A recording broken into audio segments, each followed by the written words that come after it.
Hello everyone, आप सभी का हमारे चैनल पे स्वागत है बच्चों। तो आज के इस वीडियो में हम सामाजिक विज्ञान के 150 से भी ज़्यादा मोस्ट इम्पॉर्टेंट बहुविकल्प प्रश्न सॉल्व करने वाले हैं। और ये क्वेश्चन बहुत ज़्यादा इंपॉर्टेंट है और बोर्ड एग्जाम में यहाँ से क्वेश्चन बार बार रिपीट मोड में पूछे जाते हैं। और ये वीडियो बहुत इंपॉर्टेंट है, बाकी सब कुछ मैंने बढ़ा रखा है, लिंक्स मिल जाएगी आपको डिस्क्रिप्शन पे। सो सबसे पहला क्वेश्चन आपसे क्या बोल रहा है, किसी राष्ट्र की सामूहिक पहचान को हम क्या कहते हैं? कोई भी राष्ट्र है उसकी सामूहिक पहचान को हम क्या कहते हैं? राष्ट्रवाद कहते हैं। ठीक है, किसी भी राष्ट्र की सामूहिक पहचान को क्या कहा जाता है? राष्ट्रवाद कहा जाता है। अगला क्वेश्चन है, वह राज्य जहां की राजनीतिक सत्ता उसकी सांस्कृतिक सत्ता से मिलकर बनती है उसे हम क्या कहते हैं? राष्ट्र राज्य कहते हैं। ठीक है, किसे क्या कहते हैं? राष्ट्र। ये प्रश्न अगर आपको आते हैं तो अच्छी बात है, नहीं तो वन लाइनर है, रट लीजिएगा, सीधी सी बात है।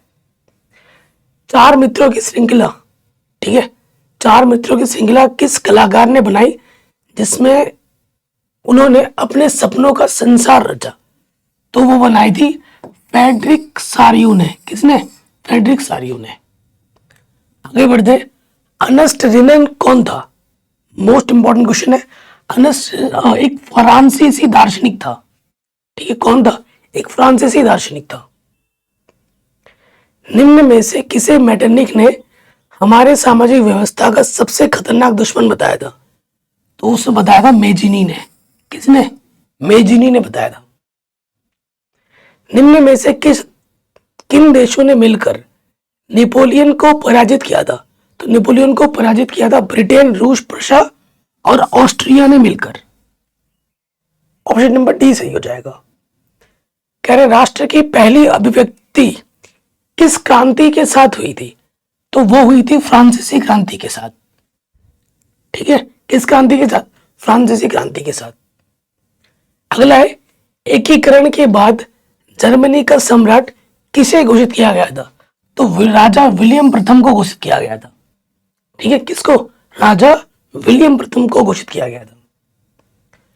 कह रहे 19वीं सदी के मध्य इटली के कितने राज्यों विभक्त को कितने राज्यों में विभक्त था? तो 7 राज्यों में विभक्त था। कितने राज्यों में? 7 राज्यों में। जर्मन वीरता का प्रतीक किसे माना जाता है? तो बलूत को माना जाता है। जर्मन वीरता का प्रतीक बलूत को माना जाता है। ठीक है, अगले प्रश्न में आ जाओ।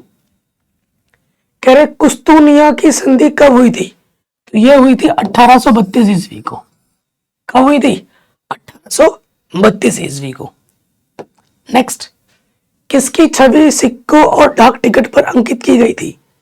तो जर्मेनिया की जो आकृति है ना, वो उस छवि को अंकित की गई थी डाक टिकट और टिकटों पर, सिक्कों पर।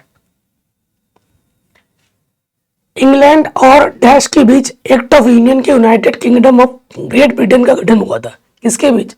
इंग्लैंड और स्कॉटलैंड के बीच। आगे बढ़ते हैं। कह रहे जर्मनी के एकीकरण में प्रमुख भूमिका निभाने वाले बिस्मार्क कहाँ के चांसलर थे? तो वो थे प्रशा के चांसलर। कहाँ के? प्रशा के चांसलर थे। राष्ट्रवाद में एक निश्चित भौगोलिक क्षेत्र में रहने वाली जनता इनमें से किसके द्वारा जुड़ी हुई होती है? समान संस्कृति के द्वारा, समान इतिहास के द्वारा, भाषा और लोकतंत्र, लोक परंपरा के द्वारा। तो ये तीनों सही है, तो आंसर आएगा उपरोक्त सभी के द्वारा। आगे बढ़ते, कह रहे बुर्बो राजवंश का शासन किस देश में था? तो ये था फ्रांस में। कहां था ये? फ्रांस में था।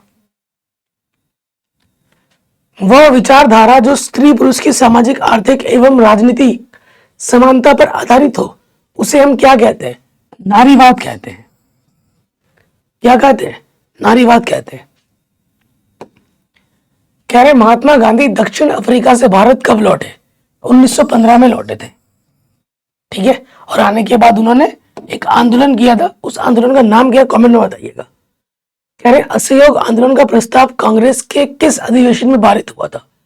तो यह पारित हुआ था दिसंबर 1920 नागपुर अधिवेशन में। किस अधिवेशन में? नागपुर अधिवेशन में, दिसंबर 1920 को। आगे बढ़ते, भारतीय राष्ट्रीय कांग्रेस की स्थापना कब हुई थी? तो ये 1885 में हुई थी। कब हुई थी? 1885 में। गांधी जी ने किस वर्ष बिहार के चंपारण इलाके का दौरा किया था? तो वो किया था उन्होंने 1917 में। कब? 1917 में। असहयोग आंदोलन के दौरान अवध में किसानों का नेतृत्व किसने किया था? तो बाबा रामचंद्र जी ने किया था। जलियांवाला बाग हत्याकांड किस वर्ष हुआ था? तो ये हुआ था 1919 में, जलियांवाला बाग हत्याकांड। ठीक, आगे बढ़ते। उस सन्यासी का नाम बताइए जो फिजी में एक गिरमिटिया मजदूर थे। तो वो थे बाबा रामचंद्र। ठीक है, आगे बढ़ते। असम में बागान श्रमिकों पर असहयोग आंदोलन का क्या प्रभाव पड़ा? तो वे बागानों को छोड़कर घर की ओर चले गए थे। ये ऑप्शन सही हो जाएगा। सरदार वल्लभ भाई पटेल ने किस आंदोलन का नेतृत्व किया था? बारदोली आंदोलन का नेतृत्व किया था वल्लभ भाई पटेल जी ने। साइमन कमीशन भारत क्यों आया था? तो भारत में संवैधानिक व्यवस्था की कार्यशैली का अध्ययन करने और उसको सुझाव देने के लिए आया था साइमन कमीशन भारत। निम्न में से कौन सा भारत के स्वतंत्रता संग्राम के दौरान गठित स्वराज्य पार्टी से जुड़े थे? तो मोतीलाल नेहरू और सीआर दास ये जुड़े थे। लखनऊ समझौता किस वर्ष हुआ था? 1916 को लखनऊ समझौता हुआ था। भारत में खिलाफत आंदोलन कब और किस देश के शासक के समर्थन में शुरू हुआ था? तो 1919 में तुर्की के समर्थन में हुआ था। निम्नलिखित में से किस बादशाह खान या सीमांत गांधी के नाम से जाना जाता है? तो खान अब्दुल गफ्फार खान को बादशाह खान या सीमांत गांधी के नाम से भी जाना जाता है। गांधी जी को महात्मा की उपाधि किसने दी थी? गोपाल कृष्ण गोखले जी ने दी थी। ठीक है, आगे बढ़ते। चोरा चोरी के हिंसात्मक घटना के बाद गांधी जी ने किस आंदोलन को वापस ले लिया था? तो उस असहयोग आंदोलन को उन्होंने वापस ले लिया था। 1923 में विश्व को पूंजी देने वाला और विश्व का सबसे बड़ा कर्जदाता राष्ट्र कौन था? अमेरिका। ठीक है, आज भी लोगों को कर्ज देता है, देशों को देता है। वैश्वीकरण आज मुख्य रूप से संदर्भित किसको करता है? तो एक आर्थिक प्रणाली जो पिछले 50 वर्षों में उभरी हुई है। ठीक है, ये वैश्वीकरण है। कॉर्न कानून किस देश में पारित किया गया था? तो ये पारित किया गया था ब्रिटेन में। कॉर्न लॉ मतलब मक्के पर आधारित एक कानून बना था। 1800 के आसपास निर्यात में सूती कपड़े का प्रतिशत कितना था? तो 30% के लगभग था 1800 में सन। निम्न में से कौन कौन से देश मित्र राष्ट्र थे? तो मित्र राष्ट्र थे आपके ब्रिटेन, फ्रांस और रूस। ये थे मित्र राष्ट्र। भारत में कैनाल कानोली किस प्रांत में बनाई गई? तो ये बनाई गई थी पंजाब में। ठीक है, एशिया को यूरोप और उत्तरी अफ्रीका से जोड़ने वाला मार्ग को क्या कहा जाता है? तो इसे कहा जाता है सिल्क मार्ग। क्या कहा जाता है? सिल्क मार्ग। बृहद उत्पादन पद्धति से बनी पहली कार का नाम क्या था? तो वो था टी मॉडल। क्या था? T model. 1928 से 1934 के बीच भारत में गेहूं की कितने प्रतिशत तक कीमत गिर गई थी? 50% तक का कीमत गिर गई थी। जो गेहूं एक 10 रुपए किलो था, मान लो 5 रुपए किलो में आ गया था। औद्योगिक क्रांति की शुरुआत सर्वप्रथम किस देश में हुई थी? इंग्लैंड में। डॉन ऑफ द सेंचुरी नामक चित्र में किसका महिमा मंडन है? तो उसका है औद्योगिकरण का महिमा मंडन है। औद्योगिकरण के बारे में ज्यादा बताया गया है। स्पिनिंग जेनी मशीन ने किस प्रक्रिया में वृद्धि की? तो वो कताई में वृद्धि की उन्होंने। किसमें? कताई में। निम्न में से किसने इंग्लैंड में कपास मिल का निर्माण किया? तो रिचर्ड ऑर्कसाइट ने कपास मिल का निर्माण किया था। किसने? रिचर्ड ऑर्कसाइट ने। निम्नलिखित में से कौन गुमास्ता से संबंधित है? तो कंपनी द्वारा जो नियुक्त पर्यवेक्षक होते हैं वो होते हैं गुमास्ता से संबंधित। भारत में पुराने व्यवहार के केंद्र निम्न में से कौन थे? पुराने व्यवहार के केंद्र तो सूरत और हुगली थे। किस पूर्व औपनिवेशिक बंदरगाह ने भारत को खाड़ी देशों और नील सागर के बंदरगाहों से जोड़ा था? तो वो सूरत ने जोड़ा था। आगे बढ़ते कि निम्नलिखित में से क्या गुमास्ता का कार्य था? तो गुमास्तार क्या करते थे? बुनकरों का परीक्षण करते थे, उनकी आपूर्ति लेते थे, कपड़े की गुणवत्ता की जांच करते थे। तो ये उपरोक्त सभी ऑप्शन सही हो जाएगा। भारत में पहली कपास मिल कहां स्थापित की गई थी? तो यह स्थापित की गई थी बंबई में। कपास मिल कहां लगी थी पहली? बंबई में। 19वीं शताब्दी के दौरान ब्रिटेन में सबसे गतिशील उद्योग कौन से थे? सबसे गतिशील उद्योग कपास और धातु, ये सबसे बड़े गतिशील उद्योग थे। पहली भारतीय जूट मिल कहां स्थापित की गई थी? तो ये पहली भारतीय जूट मिल बंगाल में स्थापित की गई थी। शुरुआती कारखाने कहां और कब आए? तो शुरुआती जो कारखाने आए थे 1730 के दशक में इंग्लैंड में आए थे, स्टार्टिंग में। निम्न में से कौन औद्योगिक क्रांति का कारण नहीं था? तो धर्म सुधार आंदोलन यह औद्योगिक क्रांति का कारण नहीं था, बाकी सारे कारण थे। कॉर्डिंग एक प्रसिद्ध प्रक्रिया है किसकी? जिसमें कपास या उसके रेशे को कताई के लिए तैयार किया जाता था, उसे कॉर्डिंग कहते थे। विश्व का सबसे बड़ा उद्योग कौन सा है? तो वह है लोहा इस्पात का उद्योग, सबसे बड़ा उद्योग है विश्व का। बंबई में पहली कपड़ा मिल कहां स्थापित की गई थी? तो वो 1854 में स्थापित की गई थी। इंग्लैंड में महिलाएं किस मशीन का विरोध कर रही थी? Spinning jenny. स्पिनिंग जेनी एक ऐसी मशीन थी जो ऑटोमेटिकली कपड़े बुनने के लिए प्रयोग में आई थी। अगर वो लग जाता तो बहुत सी महिलाओं का रोजगार चला जाता, इसीलिए उसका विरोध कर रही थी। निम्न में से किसने 1917 में कोलकाता में पहली भारतीय जूट मिल स्थापना की थी? तो वो है सेठ हुकुमचंद जी। सेठ हुकुमचंद ने पहली बार स्थापना की थी। एक पेंसिया मैगजीन किस देश में प्रकाशित हुआ था? एक पेंसिया मैगजीन तो वो हुआ था इंग्लैंड में। मुद्रण तकनीक सबसे पहले कहां विकसित हुई? तो वो हुई चीन में। ठीक है, मुद्रण तकनीक, नोट जिसमें पैसे छपे हुए होते हैं। भारत में पहला प्रिंटिंग प्रेस किन लोगों के द्वारा लाया गया? तो वो पुर्तगालियों के द्वारा लाया गया था। जापान में कब और किसके द्वारा छपाई की तकनीक लाई गई थी? तो चीन के बाद बौद्ध मिशनरियों ने ईसा पूर्व 668 से 770 के आसपास वो लेके आए थे। विश्व में सर्वप्रथम मुद्रण की शुरुआत कहां हुई थी? चीन में। महात्मा गांधी ने किस पत्रिका का संपादन किया था? तो यंग इंडिया जो पत्रिका है उसका संपादन किया था। सुलेखन शब्द का क्या अर्थ होता है? सुंदर और शैलीबद्ध लेखन की कला। पांडुलिपियों का उत्पादन यूरोप में संभवतः हो पाया क्योंकि यूरोपीय लोगों ने कागज की खोज की। रेशम और मसालों की तरह की कागज अरब दुनिया से होते हुए यूरोप पहुंचा।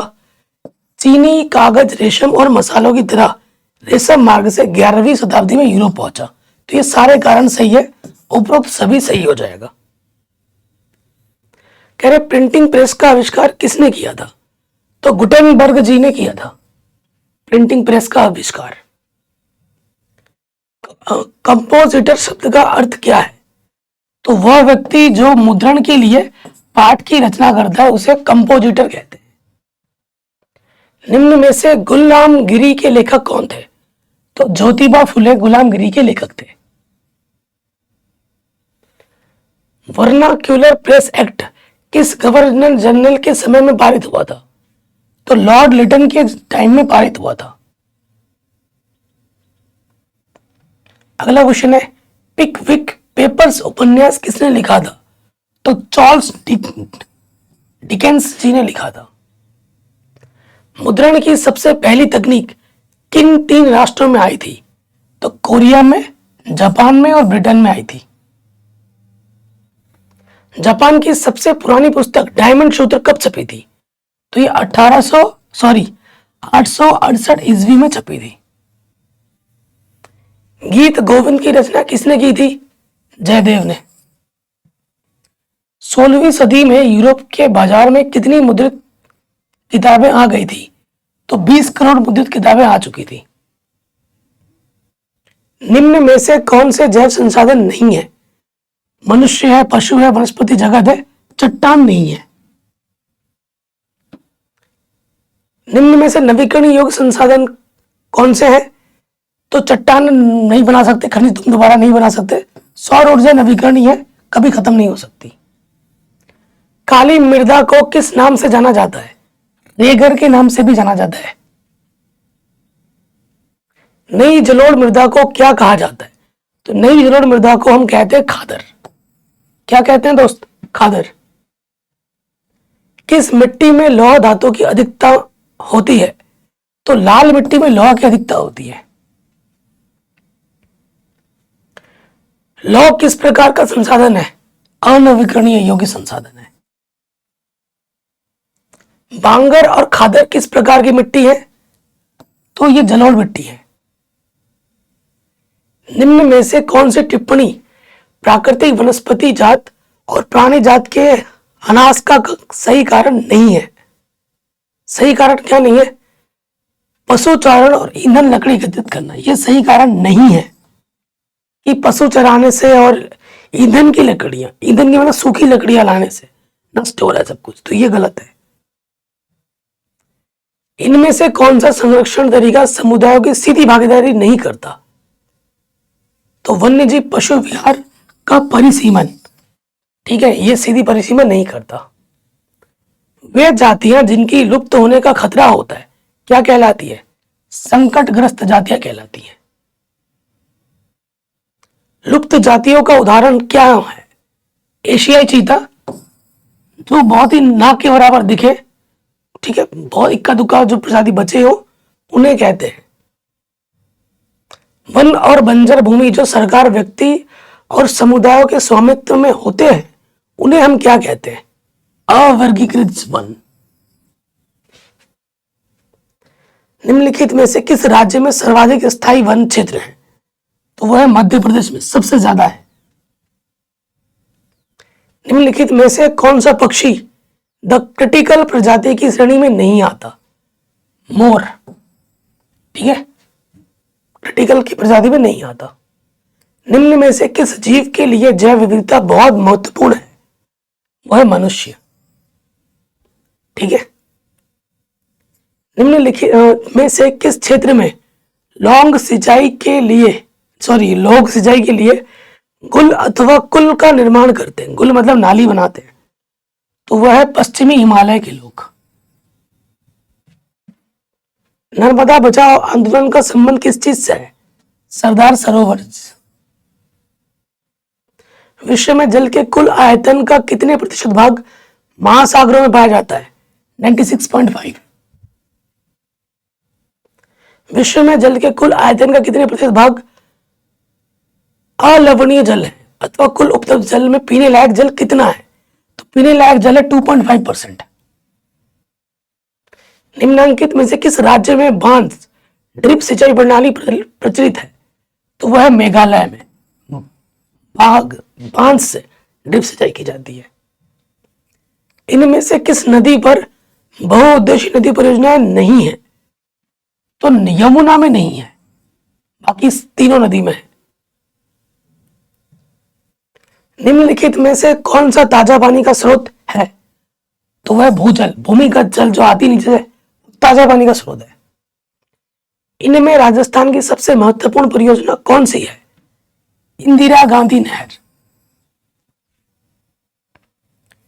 इनमें से निम्न किस परियोजना का मुख्य उद्देश्य बाढ़ नियंत्रण रहा है? तो कोसी, ठीक है, माड़ परियोजना के लिए बनाया गया था। मध्य अमेरिका में झूम कृषि को किस नाम से जाना जाता है?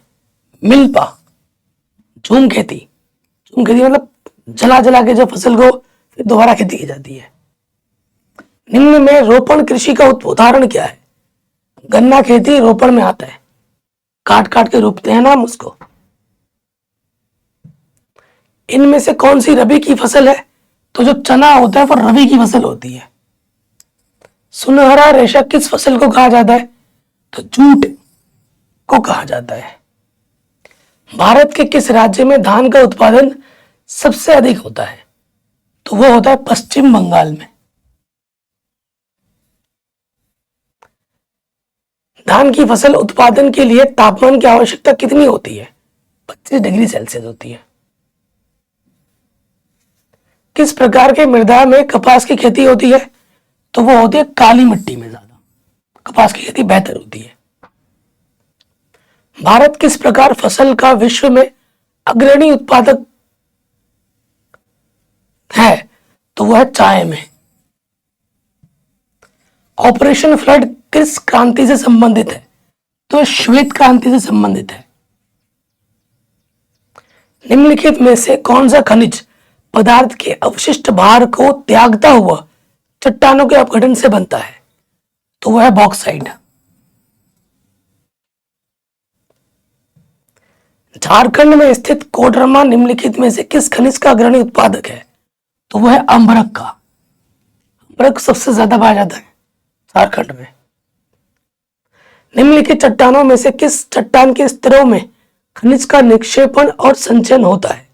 तो वो होता है कायांतरित चट्टानों में।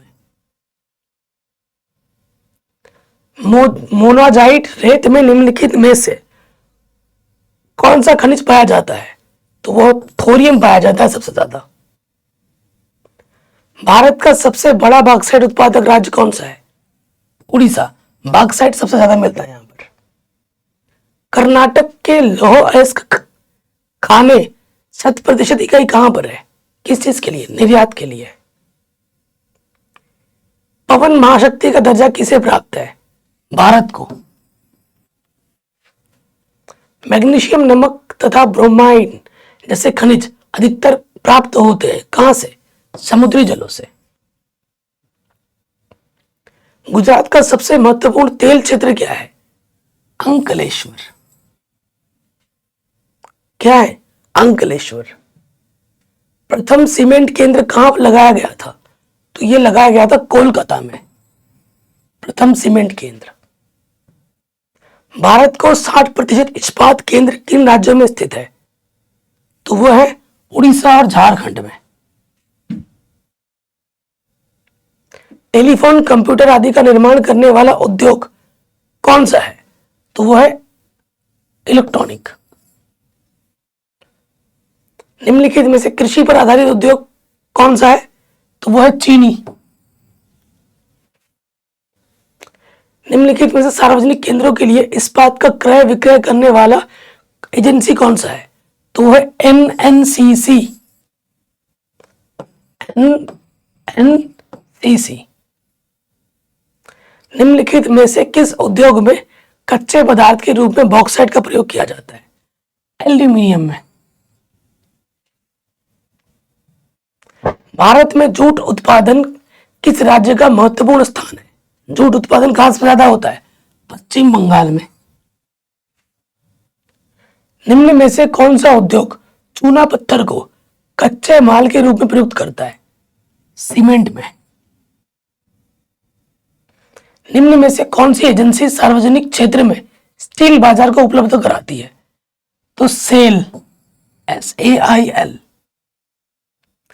इनमें से किस को भारतीय डाक संचार तंत्र में प्रथम श्रेणी की डाक समझा जाता है? तो कार्ड को और लिफाफे को प्रथम श्रेणी की डाक कैटेगरी में रखा जाता है। निम्न में से परिवहन के प्रकार कौन से हैं? स्थल परिवहन, वायु परिवहन, जल परिवहन। तो ये तीनों हैं। निम्नलिखित में से कौन सा समुद्री पतन और लौह अयस्क के निर्यात के संदर्भ में प्रमुख पतन है? तो वो है मार्मा गांव। भारत में प्रकाशित समाचार पत्रों की सबसे बड़ी संख्या निम्नलिखित में से किस भाषा में है? हिंदी में। निम्न में से स्थल परिवहन का प्रकार कौन सा है? स्थल परिवहन का रेल परिवहन आता है और सड़क परिवहन आता है। श्रीलंका का सबसे प्रमुख सामाजिक समूह क्या है? तो वह है सिंगलियों का। श्रीलंका कब स्वतंत्र हुआ था? तो सन 1948 में। श्रीलंका में सिंगली को एकमात्र राजभाषा कब घोषित किया गया था? 1956 में। भारत में संपूर्ण देश की सरकार को क्या कहते हैं? केंद्र सरकार। आधुनिक लोकतांत्रिक व्यवस्था में शासन के कितने अंग हैं? तो 3 अंग हैं। लोकतंत्र में सत्ता किसके हाथों में होती है? सरकार के हाथों में होती है।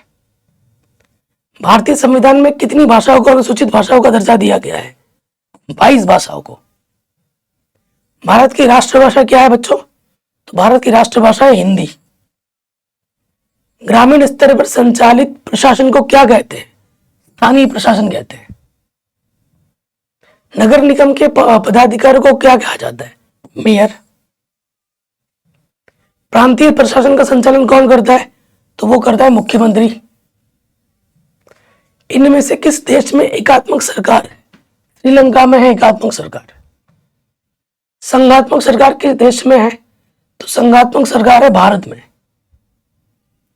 संघ सूची, राज्य सूची और समवर्ती सूची का उल्लेख संविधान के किस अनुसूची में किया गया है? तो 7वीं अनुच्छेद में। समवर्ती सूची में कितने विषय हैं? 52।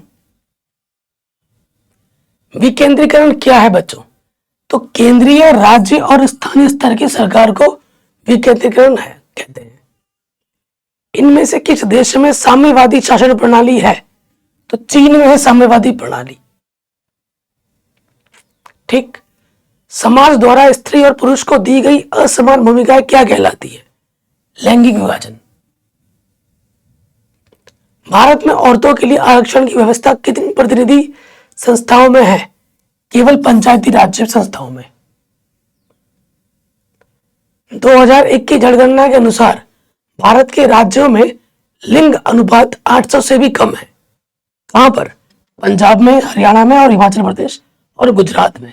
800 से कम मतलब 1000 पुरुष में सिर्फ 800 या उससे कम महिलाएं हैं।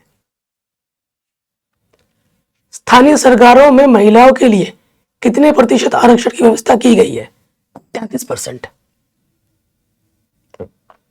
लिंग अनुपात किसे कहते हैं? प्रति 1000 पुरुषों पर महिलाओं की संख्या को लिंग अनुपात कहते हैं। धर्म को राजनीति से कभी अलग नहीं किया जा सकता, यह शब्द किसने कहे थे? महात्मा गांधी जी ने। राजनीतिक दलों को सुधारने के लिए क्या किया जा सकता है? पार्टी को लोकतंत्र को बढ़ावा देना चाहिए, भ्रष्टाचार को रोकना चाहिए, लोकतंत्र को मजबूत करना चाहिए। उपरोक्त सभी। निम्नलिखित में से कौन सा एक राष्ट्रीय दल नहीं है? राष्ट्रीय जनता दल। बाकी तीनों है। राजनीतिक दलों की आवश्यकता क्यों है? जनता के हितों को व्यक्त करने के लिए, सरकार को चुनने के लिए, सरकार को चलाने के लिए। तीनों सही है। भारत में किस स्तर पर चुनाव बिना राजनीतिक दलों के लड़े जाते हैं? पंचायत स्तर पर। कोई दल नहीं होता कि मैं बीजेपी से हूं, मैं कांग्रेस से हूं, मैं इससे हूं, मैं उससे, ऐसा कुछ नहीं होता। राष्ट्रीय दल क्या है? तो वे राजनीतिक दल जो पूरे देश में सक्रिय हो उसे राष्ट्रीय दल कहा जाता है। निम्नलिखित में से कौन सा एक प्रांतीय दल नहीं है? तो भारतीय जनता पार्टी एक प्रांतीय दल नहीं है। क्षेत्रीय दल क्या है? क्षेत्रीय दल होता है वे राजनीतिक दल जो किसी विशेष क्षेत्र या राज्य में सक्रिय है। लोकतंत्र की परिभाषा क्या है? तो जनता का शासन, जनता के लिए व जनता के द्वारा, यह होता है लोकतंत्र की परिभाषा। तानाशाही का समर्थन करने वाली विचारधारा को क्या कहते हैं? निरंकुशवाद। लोकतंत्र अच्छा क्यों है? यह नागरिकों को समानता का अधिकार देती है, यह सरकार को अधिक कुशल बनाता है, यह आर्थिक विकास को बढ़ावा देता है। सारे सही हैं। किस प्रकार की सरकार सबसे बेहतर मानी जाती है? तो लोकतांत्रिक सरकार सबसे बेस्ट होती है। नागरिक स्वतंत्रता क्या है? नागरिकों के मौलिक अधिकार जिनकी रक्षा कानून करता है, नागरिक स्वतंत्रता कहलाती है। ठीक। सामाजिक असमानता का कोई एक रूप लिखिए। तो वो है लिंग भेद, जातिवाद, धर्म भेद। तो सही उत्तर। बहुमत के शासन का क्या अर्थ है?